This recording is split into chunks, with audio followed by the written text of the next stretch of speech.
আমরা দেখতে পাচ্ছি জামাত, বিএনপি এবং অন্যান্য রাজনৈতিক দলগুলোর দ্বৈত নাগরিকদেরকে নমিনেশন দেওয়া হয়েছে। আমরা ইনকিলাব মঞ্চের পক্ষ থেকে তাদের নাম ধরে ধরে আজকে থেকে আমরা তাদের নাম ধরে ধরে কোন আসন থেকে সে নির্বাচন করছে এবং তাদেরকে ভোট না দেওয়ার জন্য আমরা জনগণকে আহ্বান জানাবো। ঋণ খেলাপির ব্যাপারে এই মুহূর্তে বাংলাদেশে বিভিন্ন রাজনৈতিক দলগুলো তারা কি করছে? তারা ঋণ খেলাপিদেরকে মনোনয়ন দিচ্ছে। মানে বিএনপি, জামাত বা অন্যান্য রাজনৈতিক দলগুলোর এত দৌলিয়াত্ব কেন? মানে তাদের কি নেতাকর্মীর এত অভাব পড়ছে যে যারা বাংলাদেশের ব্যাংকগুলো লুট করছে, যারা বাংলাদেশের শেয়ার বাজারকে ধ্বংস করে দিয়েছে, এই ধরনের লোকগুলোকে কেন নির্বাচনে নমিনেশন দিয়ে ক্ষমতায় নিয়ে আসতে হবে? আমরা এই রাজনৈতিক দলগুলোর কাছে জানতে চাই। আমরা তাদের বিরুদ্ধে গিয়ে প্রত্যেকটা আসনে আসনে আমাদের ভাই বোনেরা ভাগ হয়ে তাদের বিরুদ্ধে আমরা ক্যাম্পেইন করব। প্রিয় ভাইয়েরা, আর একটা ফাইজলামি দেখেন, মানে নির্বাচন হইতেছে না ফাইজলামি হইতেছে আমি কিছু বুঝতেছি না। এই যে দ্বৈত নাগরিক বলা হইতেছে বাংলাদেশের সংবিধানে এবং নির্বাচন কমিশনের আইনে নাকি এইটার অস্পষ্টতা রয়েছে। আরে ভাই, বাংলাদেশের আইন, নির্বাচন কমিশনের আইন, এই আইন তো প্রণয়ন হবে জনগণের মতামতের উপর ভিত্তি করে। কোনো রাজনৈতিক দল এই আইন প্রণয়ন করতে তাদের রাজনৈতিক জনগণের অভিমত লাগবে, এছাড়া তারা এই আইন প্রণয়ন করতে পারবে না। ভাইয়েরা, এই যে দ্বৈত নাগরিক রয়েছে, আজকে একটা সুসময় রয়েছে, নির্বাচন করতে ড্যাং ড্যাং করে বিদেশ থেকে চলে আসছে। আবার যখন এই বাংলাদেশ কোনোদিন ক্রান্তি লগ্নে পৌঁছে যাবে, তখন এই হারামিগুলো আবার বিদেশে চলে যাবে। আপনি আমি সেই ক্রান্তি লগ্নে আবার আমাদেরকে বুক পেতে দাঁড়াইতে হবে, যার কারণে এই ইলেকশনে কোনো ভুল করা যাবে না। দ্বৈত নাগরিক যারা রয়েছে, যারা আপনাকে কোনো ক্রান্তি লগ্নে বাংলাদেশের সবথেকে ভয়াবহ মুহূর্তগুলোতে যারা আপনাকে রেখে বিদেশে চলে যায় বা বিদেশে চলে যাবে, এই ইলেকশনে আপনারা তাদেরকে ভোট দিবেন না। আমরা দেখতে পাচ্ছি জামাত, বিএনপি এবং অন্যান্য রাজনৈতিক দলগুলোর দ্বৈত নাগরিকদেরকে নমিনেশন দেওয়া হয়েছে। আমরা ইনকিলাব মঞ্চের পক্ষ থেকে তাদের নাম ধরে ধরে আজকে থেকে আমরা তাদের নাম ধরে ধরে কোন আসন থেকে সে নির্বাচন করছে এবং তাদেরকে ভোট না দেওয়ার জন্য আমরা জনগণকে আহ্বান জানাবো। ঋণ খেলাপির ব্যাপারে এই মুহূর্তে বাংলাদেশে বিভিন্ন রাজনৈতিক দলগুলো তারা কি করছে? তারা ঋণ খেলাপিদেরকে মনোনয়ন দিচ্ছে। মানে বিএনপি, জামাত বা অন্যান্য রাজনৈতিক দলগুলোর এত দৌলিয়াত্ব কেন? মানে তাদের কি নেতাকর্মীর এত অভাব পড়ছে যে যারা বাংলাদেশের ব্যাংকগুলো লুট করছে, যারা বাংলাদেশের শেয়ার বাজারকে ধ্বংস করে দিয়েছে, এই ধরনের লোকগুলোকে কেন নির্বাচনে নমিনেশন দিয়ে ক্ষমতায় নিয়ে আসতে হবে? আমরা এই রাজনৈতিক দলগুলোর কাছে জানতে চাই।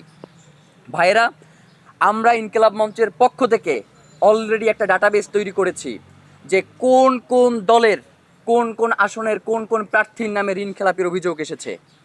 আমরা আপনাদের মাধ্যমে সেই আসনের প্রার্থীগুলোর তালিকা একটু আপনাদের সামনে জানাতে চাই।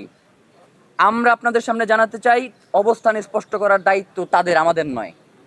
বিএনপির বগুড়া 1 আসন থেকে কাজী রফিকুল ইসলাম, বগুড়া 5 থেকে গোলাম মোহাম্মদ সিরাজ, টাঙ্গাইল 4 থেকে মোহাম্মদ লুৎফুর রহমান, ময়মনসিংহ 5 থেকে মোহাম্মদ জাকির হোসেন, গাজীপুর 4 থেকে শাহ রিয়াজুল হান্নান, মৌলভীবাজার 4 থেকে মোহাম্মদ মুজিবুর রহমান চৌধুরী, কুমিল্লা 7 থেকে রেদোয়ান আহমেদ, কুমিল্লা 9 থেকে মোহাম্মদ আবুল কালাম, চট্টগ্রাম 2 থেকে সারোয়ার আলমগীর, চট্টগ্রাম 4 থেকে মোহাম্মদ আসলাম চৌধুরী, চট্টগ্রাম 6 থেকে গিয়াসউদ্দিন কাদের চৌধুরী, চট্টগ্রাম 16 থেকে মিশকাতুল ইসলাম চৌধুরী, সিলেট 1 থেকে খন্দকার আব্দুল মুক্তাদির, জামাতের ঢাকা 2 থেকে আব্দুল হক, স্বতন্ত্র যশোর 5 থেকে মোহাম্মদ কামরুজ্জামান, ময়মনসিংহ 11 থেকে মোহাম্মদ মোর্শেদ আলম, ব্রাহ্মণবাড়িয়া 5 থেকে কাজী নাজমুল হোসেন, নোয়াখালী 2 থেকে কাজী মোহাম্মদ মফিজুর রহমান, সিলেট 3 থেকে মুস্তাকিম রাজা চৌধুরী, সিলেট 5 থেকে মামুনুর রশিদ, খুলনা 3 আসনের এস এম আরিফুর রহমান মিঠু, কিশোরগঞ্জ 3 থেকে এ কে এম আলমগীর, ঢাকা 1 থেকে সাবেক মন্ত্রী নাজমুল হুদার মেয়ে অন্তরা সেলিম হুদা, গোপালগঞ্জ 2 থেকে উৎপল বিশ্বাস, নাগরিক ঐক্য থেকে বগুড়া 2 ও ঢাকা 18 আসনের থেকে মাহমুদুর রহমান মান্না, জাতীয় পার্টি থেকে S M Abdul Mannan Manikganj 2, Bangladesh Republican Party Narayanganj 4 থেকে মোহাম্মদ আলী। এটা হচ্ছে তথ্যসূত্রটা আমরা সংগ্রহ করেছি সমকাল থেকে। যে মিডিয়ার ব্যাপারগুলোতে সমকাল থেকে যেহেতু তথ্যসূত্র দিছি, তার কারণ সমকাল দিয়েই শুরু করি। এই সমকাল কি করে? এই সমকাল এই যে ফেসবুকে যে নিউজগুলো দেয় মাল্টিমিডিয়াতে, সে সেইখানে স্পষ্ট করে একটা কোনায় ধানের শীষে ভোট দেন। মানে কি ভাই? মানে নিরপেক্ষতার জায়গাটা কোন জায়গায় আপনারা একটু বলেন না। মানে এইটা তো বাংলাদেশের মানুষের জন্য, মানে আপনাদের জন্য এইটা লজ্জা যারা সাংবাদিকতা করতেছেন ভাই। মানে সমকাল সে ধানের শীষে ভোট চাইতেছে, এবং আমি এটা প্রথমে বিশ্বাস করি নাই। আমি আমার ছোট ভাই ফাহিম ইনকিলাব মঞ্চের তারা জিজ্ঞেস করছি, ভাই এটা ফেক আইডি কিনে একটু দেখো তো। পরেও ঢুইকা দেখতেছে যে ফেক আইডি না, এটা 6.7 মিলিয়ন সমকালের অরিজিনাল পেজ। সেইখান থেকে সে ধানের শীষের পক্ষে ভোট চাইতেছে। আবার এনটিভি, চ্যানেল আই, তারা ধানের শীষের পক্ষে ভোট চাইতেছে। মানে কি ভাই? মানে এই মিডিয়া, মানে এখন পর্যন্ত তো ক্ষমতায় যায় নাই কেউ। এখনই যদি মিডিয়ার উপরে এই ধরনের নিয়ন্ত্রণের চেষ্টা করা হয়, তাইলে ক্ষমতায় যাওয়ার পর তো মিডিয়া বলতেই বাংলাদেশে কিছু থাকবে না। মানে মিডিয়ারে আমরা কি বলি, গণমাধ্যম বলি না? এটা তো বিএনপি মাধ্যম হয়ে গেছে। আবার কিছু কিছু জায়গায় জামাত মাধ্যম হয়ে যেতেছে। মানে কি ভাই? মানে এই জায়গাগুলোতে, মানে বাংলাদেশে মিডিয়ার সব থেকে বড় বড় হাউসগুলোর সমস্যা কি জানেন ভাই? এই মিডিয়াগুলো আসলে বাংলাদেশের মানুষের মিডিয়া না, এইগুলো আসলে কোনো গণমাধ্যম না। এইগুলো কোনোটা হচ্ছে সিটি গ্রুপের, কোনোটা বসুন্ধরা গ্রুপের, কোনোটা অমুকের, অমুকের। এই মিডিয়াগুলো যখন যার পক্ষে দেওয়া দরকার তখন তার পক্ষে যায়। এই মিডিয়ার নিজস্ব ব্যক্তিত্ব বোধ বলতে কিছু নাই। বাংলাদেশের মানুষের প্রতি তাদের যে একটা দায়বদ্ধতা আছে, এই জিনিসগুলো তারা যেন বেমালুম ভুলে যায়। ভাই, জুলাই আন্দোলনে এই অধিকাংশ মিডিয়া বিপক্ষে অবস্থান করছে না? জুলাই গণঅভ্যুত্থানকে আটকাইতে পারছে? পারে নাই। মিডিয়া যদি আগামীকালকে বাংলাদেশে যতগুলো মেইন স্ট্রিম মিডিয়া আছে সবগুলো মিলেও যদি কোনো একটা রাজনৈতিক দলের পক্ষে তারা নির্বাচনে ভোট চায়, তাহলেও বাংলাদেশের জনগণ তাদেরকে রুখে দেবে। এইটা আপনাদেরকে বইলা দিলাম। যার কারণে এখনও বলি, আপনাদের সুযোগ আছে, সময় আছে, শুধরান। একটা জিনিস শুধরাইছে। কি শুধরাইছে? সমকাল শুরুতে ওই যে একটা কোনায়, বাম পাশের কোনায় দিতে হচ্ছে ধানের শীষে ভোট দেন, আবার শেষেও একটা সুন্দর মিউজিক দিয়ে ধানের শীষে ভোট দেন, ব্যাপারটা ছিল। ওই শেষেরটা কাটছে আর কি, একটুখানি শুধরাইছে আর কি।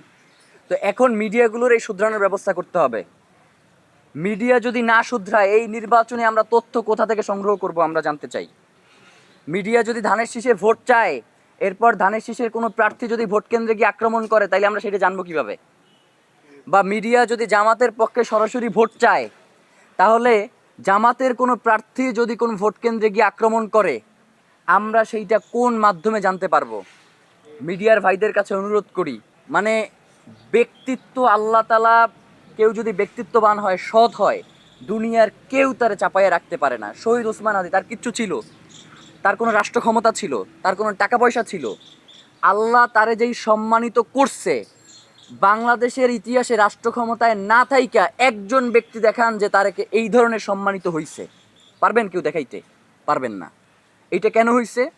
এই লোকটা সৎ ছিল, ব্যক্তিত্বের, প্রচণ্ড ব্যক্তিত্বধারী একজন মানুষ ছিলেন, ইনসাফের পক্ষে কথা বলতেন, আল্লাহ তারে সম্মানিত করছেন। মিডিয়ার ভাইয়েরা যদি মনে করেন যে মিডিয়া হাউসগুলো আপনার কথা বলতে দিচ্ছেন, আপনি যে সংবাদটা নিয়ে যাচ্ছেন সেটাকে প্রচার করে দিচ্ছেন না, মাল্টিমিডিয়ার জায়গা থেকে বহু টাকা পয়সা ইনকাম করা দরকার যায় যদি সুযোগ থাকে। প্রয়োজনে ওই বিভিন্ন কোম্পানির হাউসের যেই চাকরি লাথি মেরে আইসা জনগণের কাতারে আইসা দাঁড়ান না, দেখেন না মানুষ আপনাদেরকে কিভাবে গ্রহণ করে। অন্তত জনগণের জন্য কাজ করেন, এই জনগণ কোনোদিন আপনাদেরকে ভুলবে না। প্রিয় ভাইয়েরা, সর্বশেষ আপনাদেরকে একটা কথা বলে শেষ করতে চাই। এই নির্বাচনে রাজনৈতিক দল, বিভিন্ন দলমত অবশ্যই থাকবে, কিন্তু আমরা কোনোভাবেই চাই না যে একজন ভোটার সে ভোট দিতে গিয়ে কোনো আক্রমণের শিকার হবে। এইটা হচ্ছে অন্তর্বর্তীকালীন সরকারের দায়িত্ব। সে আর্মি পাহারা বসাইয়া পারুক, পুলিশ পাহারা বসাইয়া পারুক, প্রয়োজনে নিজে পাহারায় বইসা পারুক, এইটা তাকে নিশ্চিত করতে হবে যে কোনো কেন্দ্রে কোনো ভোটারের উপরে আক্রমণ হবে না। সে একদম নিজে থেকে গিয়ে এই ভোটে তার যে নির্ধারিত ভোট সেটা দিতে পারবে সুষ্ঠুভাবে, এইটুকু তাকে অবশ্যই নিশ্চিত করতে হবে, এবং আপনাদেরকেও সজাগ দৃষ্টি রাখতে হবে। সবাইকে অসংখ্য ধন্যবাদ। changetv.press এক ফোঁটা হলুদ নেই।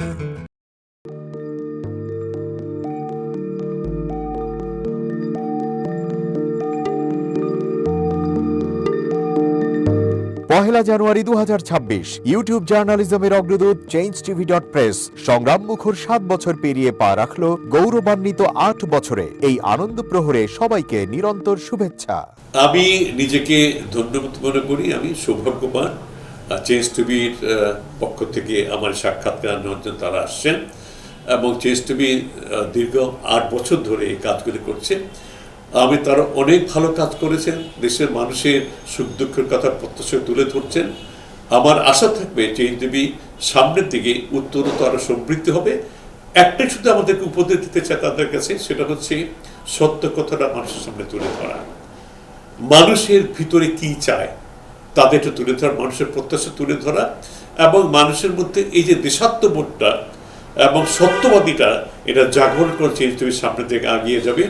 এবং যারা দেশের কথা চিন্তা করে এবং দলমত নির্বিশেষে যে লোকগুলো আছে তারা দেশের কথা চিন্তা করে, দেশের উন্নয়নের কথা চিন্তা করে, কোনো পক্ষপাতিত্ব করে না, তাদের বক্তব্য দেশের মানুষের তুলে ধরা, এই কাজগুলি সামনে এগিয়ে নিয়ে যাবে, এটা আমার প্রত্যাশা।